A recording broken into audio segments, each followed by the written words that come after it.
parça anlatacağım her ödülü takdim ederken. Sonra ödülü alacak olan ve verecek olan konuklarımızı davet edeceğim. Arkada görünüyor zaten firmamızın ismi.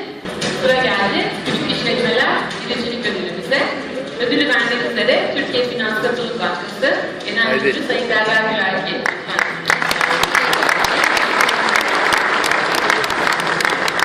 Birincilerimizden bir konuşma yapmalarını rica etmiştik.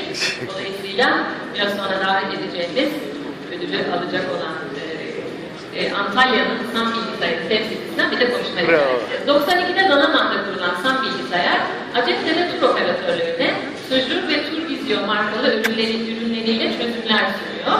32 ülkede 400'ün üzerindeki turizm seyahat ajantasına hizmet veriyor. Ödülü almak üzere SAM Bilgisayar Genel Müdürü Erol Türk'ü alkışlarınıza davet ediyoruz.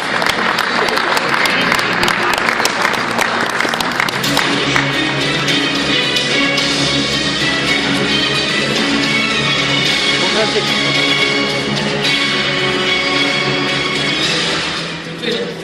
Açık bir şey yok ama. Sayın Bakan Yardımcım, değerli konuklar, SAM Bilgisayar olarak 20. yılımızı kutladığımız bu yıl bizi böyle bir ödüle layık gören jüri üyelerine huzurlarınızda çok teşekkür ediyorum. Antalya Merkez Ofisimizden Hindistan'dan Kanarya Dağları'na kadar 30'dan fazla ülkeye, bu aralar 500'e yakın müşterimize yazılım çözümleri sunan bir firmayız. Bu manada bu ödülün yanına yakın gelecekte de global bir marka ödülü koymak için çalışmalarımız devam edecek.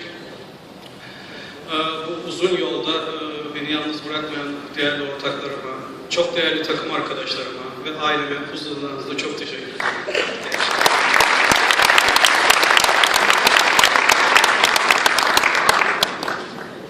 Büyük işletmelere geçiyoruz. Ticaret kategorisinde ödülü vermek üzere.